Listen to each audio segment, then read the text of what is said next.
Hey everyone, it's Makaliah with Mak and Makeup.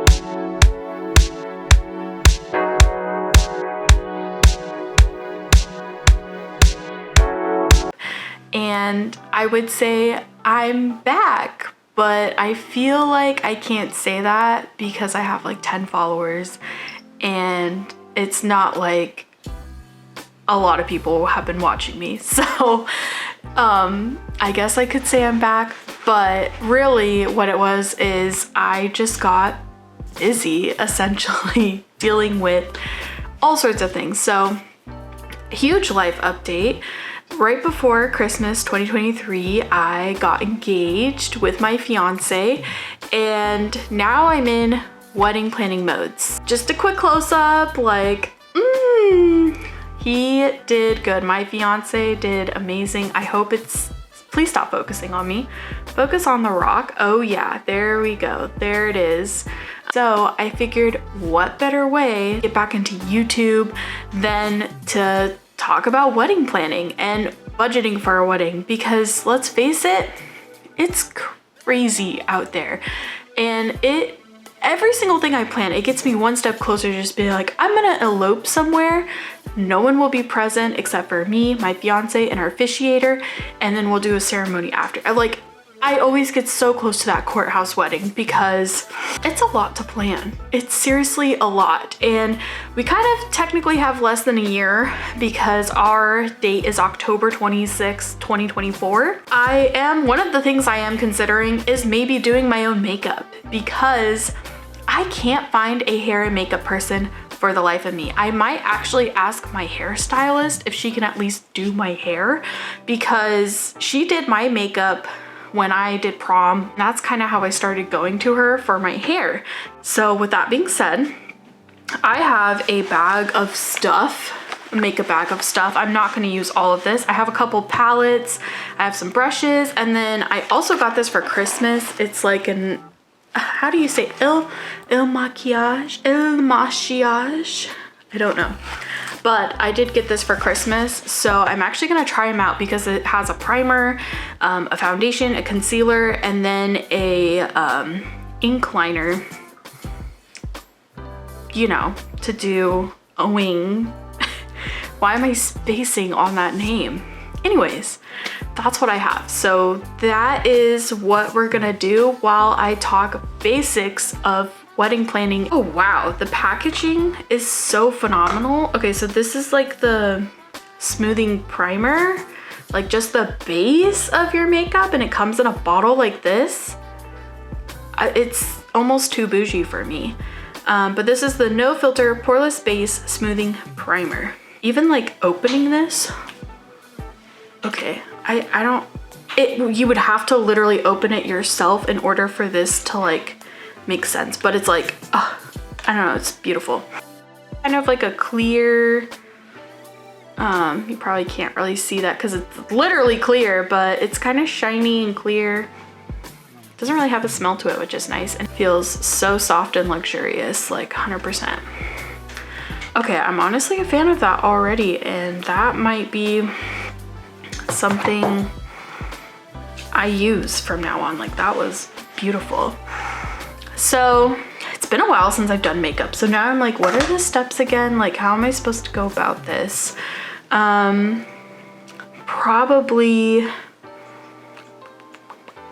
do my eyes and then we'll get to the face. For eyes, I'm definitely doing a very neutral, easy look.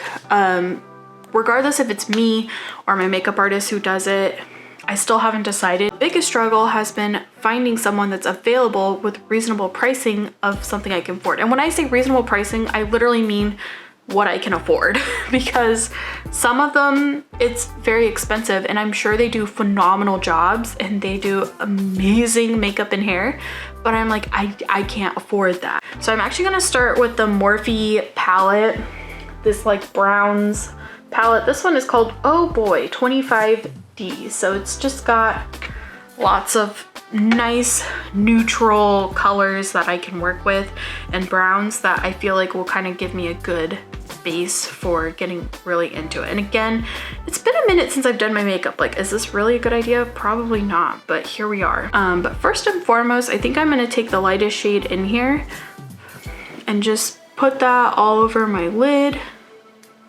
just so I have a nice like base to start off with for blending and whatnot. I think I'm gonna start off pretty light and just work that with this fluffy brush in my outer V area and only bring it in just like a smidgen. And I think I'm just gonna wing it out a little bit just to kind of give it a little bit of dimension. Because with my very beautiful hooded eyes, I have problems with seeing colors on my eyelids, which if you have hooded eyes, or maybe you don't know you have hooded eyes, and that is something that you notice. You're like, oh, it's hard to see colors. That would be thanks to your hooded eyes. I say first and foremost, when you're wedding planning after you're engaged, take some time to enjoy being engaged and having that like new title attached to each other and getting used to it, because it is weird going from boyfriend or girlfriend to fiance and fiancés.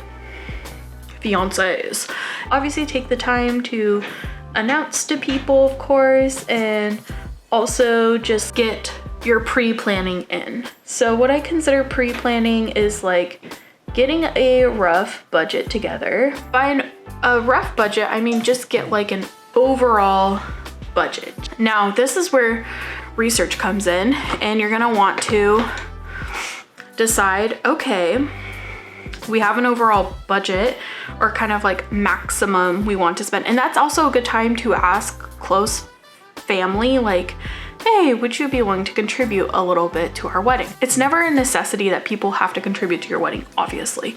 It's your wedding, and you know, different people have different family situations and that sort of thing. So it's not about pressuring people and being like, hey, can you pay for our wedding or contribute to our wedding? It's more of, are you willing to put any money into our wedding to help us pay for it? And we were open about that conversation with my family and my fiance's family very early on, and we had an idea of how much we wanted to spend out of our own pockets. And then once we kind of got numbers from other people, it kind of helped put things into perspective of, okay, we can put that money towards this and yada yada yada. So our next color is going to be a deeper brown, so the darkest brown I see in here, and I'm literally just taking that to very outer edge, basically where I put some of that light brown just right on top of it. Things cost a ton of money, and a lot of it is dependent on the area you're in, but even then, like they cost a ton of money. So definitely factor in budget for sure. Not only putting your budget together, seeing how much you're willing to spend, but it also is looking into how much these things already cost. So especially for your area, doing lots of research, looking at reviews, if you can look at example work of people, if you're like looking for the photography, videography, but also like looking into their costs compared to others, what they offer compared to others, because there's always going to be someone who, or each vendor is going to have like a little niche with them, or like a specific extra thing that they offer to kind of keep themselves competitive, right? Like that's part of their thing. You have the final say in who is doing what at your wedding, where it's at, and who those people are involved, like with DJ, catering, videography, photography, and like makeup and hair and all that. Like you have the final say in it, you and your partner. So now I'm just taking a lighter shade that's on that top row, and I'm just kind of like, this is a big fluffy brush, and I'm just kind of like blending everything together. It's your day, you're the one paying money for it. You and your partner need to decide, okay, which category, which aspect is going to be the most important for us to make sure it's not only exactly what we want, but that it's the people we want, and yada yada, you know, etc., etc. Is the venue important for you guys? Is DJ important for you guys? Is food most important to you guys? Whatever is most important to you guys is where you're gonna probably put majority of your money into, usually. Not always, depending on what that important thing is, but for us, it was photography and videography. I told my fiance 100% I want to make sure that whoever we use is fantastic. So I'm totally like not telling you guys what I'm doing, but I'm taking a color from actually Kathleen Light's So Jaded Color Pop palette, and I'm taking like the lightest matte shade in here, which is like over here in the corner. It's called Rose Quartz. I'm taking that and just putting it on my lid as kind of like my base shade. So the lighting in here is kind of trash, so it's not gonna look that good. There. Okay. I'm using the light from my phone, but you can kind of see how this eye look is coming together. I think if anything, I would probably bring these like wing, I didn't realize how far I was blending out, but I would bring those in just a smidgen if this was my wedding makeup. But I like how just natural and perfect it looks. This eye looks fantastic compared to this eye. I don't know what's happening with this eye, but it's fine. So now I'm probably gonna do some liner, just like a light line. Oh, and there's a Milani liner, so perfect. I'm gonna use that. Oh, okay, just a basic, just a basic pen, nothing fancy. I don't know why. After the primer, I was like, oh man, all this packaging has gotta be phenomenal. So, but this is what the tip looks like. It's very long and pointy. I really like that. I like how it's like really thin at the top. So I'm gonna talk through a couple things and then I will do my eyeliner because I can't do both. So anyways, do your research in your area, find out how much things are. First and foremost, you get your venue. That is like the first thing you and your partner should be exploring, is where you're gonna get married, because those can book up so fast. And if you have like a dream wedding at a specific place, well, I hoped you booked it a long time ago, because usually they end up filling up quickly, especially if it's a popular place where a lot of people get married. The other thing is deposits. As you start booking things are gonna have deposits. I say definitely make sure you have a clear timeline of when you can pay your venue, your caterer, your makeup artist, your whatever, that whoever it is. Make sure you have a clear timeline on their due date, because that is either going to be listed in the contract or they're going to tell you directly. Whatever it is, make sure you know what it is, because that is super important that you can pay them in that time frame.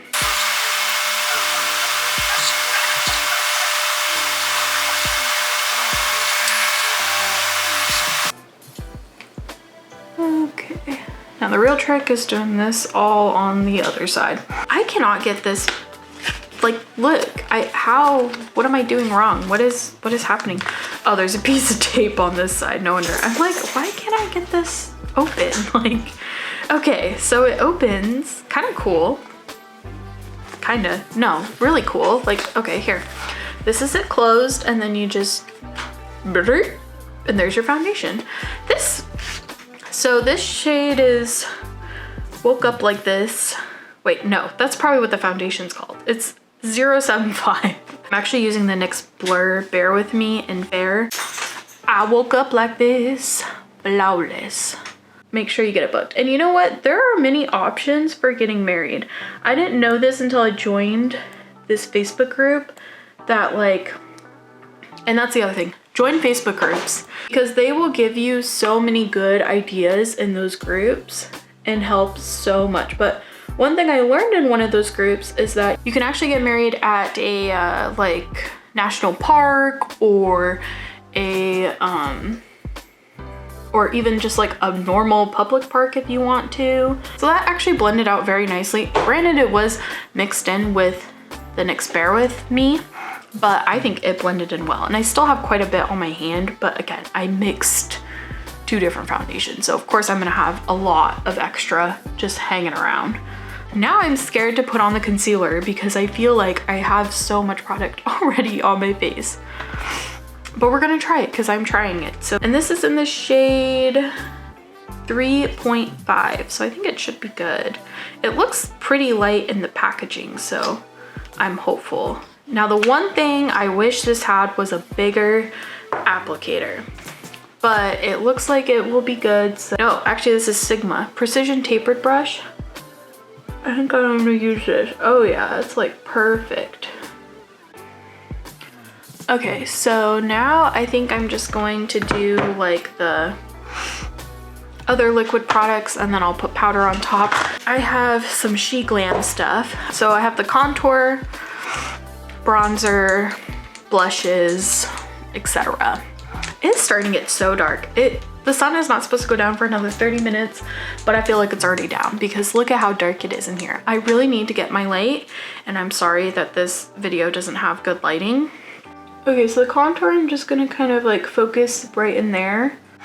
And depending on how much like extra planning you wanna do, might affect what venue you go with. I mean, some venues, they're like, oh, we're like pretty much an all-inclusive resort over here. Like, we're gonna have all these things ready and, you know, you don't have to really do much. Like, I toured a venue like that with my mom, and this was before I was engaged, but I was kind of just like looking around because I was wanting pricing. By all-inclusive, I mean like they have like catering there, they have a coordinator, they have you know, bar covered. Your separate charges would be like DJ or videographer, photographer, or whatever. And some places they come with like pretty much all the above. So there's levels to venues and what they offer. So do your research, see initially what you like, kind of see what vibe you're going for, create your budget for it, and start touring venues. The other thing that's part of like your pre-planning and your research is guest count. Decide how many people you want there.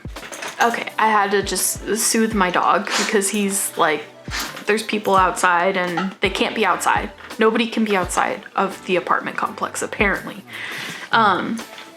Anyways, so you definitely want to get a guest count. So rough estimate of who is going to be invited and potentially attending your wedding.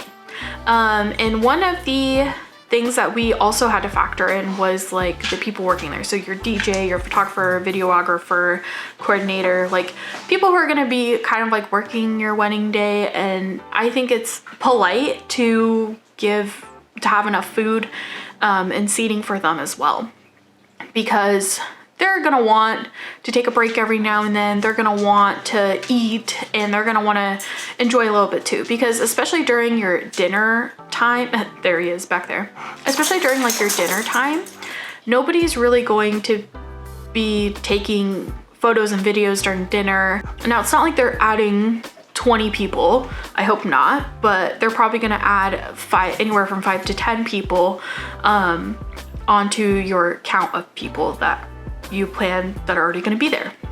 The other thing to consider is you can always invite my dog. You could, that means he wants to go outside, so I'll get him out in a second. There's also like people that you necessarily, not that you don't want to invite, but you could invite them, but you know that they're not going to attend for one reason or another. Either they're too far out of state, or it's like extended family, but they're not like close family. So you have those people as well. And for that situation, I say send them a save the date, because then at least like they know that you're getting married and they know it's happening, but they're not necessarily getting the invite with it. And then you send invites out to people who you want to attend. Okay, I took the dog out, so hopefully he's good until I can finish this video. So in summary, kind of just to like put it all together, the first thing you want to do is enjoy being engaged. Give yourself a couple weeks, even a month if you have to. Give yourself some time to just enjoy it and just be happy that you're like at this next step together, and that yes, there's a lot to come, but that's why you want to enjoy that time together as fiancés when you're newly fiancés. The next thing is figuring out your budget. Now, you don't have to have a specific breakdown, but just figuring out how much you want to pay and then figure out how much other people are willing to contribute, with, you know, the thought that maybe something could happen and they might not be able to contribute as much. So that doesn't mean you can go all out, but just like make sure you're staying within your means. The next thing is your guest count. You want an estimated amount of how many people are or that you think will attend. And then I would say that the fourth and final thing, look at venues and get your venue booked. Like, that's kind of part of like your actual planning phase, but definitely look into the venues first and foremost. Get tours set up, get an idea of how much you want to spend there, and consider other factors of what they might offer versus what they don't offer, and kind of compare and contrast a few options. Details to consider is your wedding party, of course. You know, like who's gonna be in your wedding party, and who's gonna be in the groom's party, or if there's two like bridal parties or two groom's parties, whatever the case might be, who are those people and who's gonna be involved. The other thing to consider is like the best man and maid of honor and all that. For me, I have a very small party of 3 bridesmaids, and my fiance, he has 3 groomsmen, and 2 of those people are family. 1 is like his best friend. For me, all 3 of them are family. So it's my 2 cousins and my sister. Essentially where I'm at in my planning, I kind of mentioned before, I have venue booked. I have a wedding coordinator, kind of a day of person. I have DJ booked, and I have my dress. So those 4 things, they're done. I'm actually gonna make one of those tri-fold wedding planning things. I'm actually gonna do it after this video, and it will probably be present in my next video. I don't think you can necessarily like say, oh, if you're not at this step, then you're behind, because things always have a way of working themselves out anyways. So if you feel like you're behind, or people are saying, oh, you're behind, I mean, I wouldn't like take it to heart completely, because the reality is you might not be behind. Another thing that I've noticed is that grooms tend to not be as included in the wedding process. Some guys just, they're not into it. However, my fiance has been into it the whole time, which I'm glad, because he's essentially been paying all of our deposits and stuff. So I'm really glad that he's like actually part of the process and wanting to be a part of it and not just like the checkbook attached, you know? At the end of the day, it is also their wedding, and they're gonna be your life partner. And, you know, there's no need to like keep anything from them or not tell them about certain aspects of the wedding or whatever. Like, they're part of it too. And I'm just gonna show the face with some light on it. I will have everything linked down below, of course, and I'm excited to do a wedding series because it's my life right now, so I might as well as make some videos on it and give my tips and tricks. Okay, so that's the makeup look. While you're here, might as well as like, subscribe, and comment.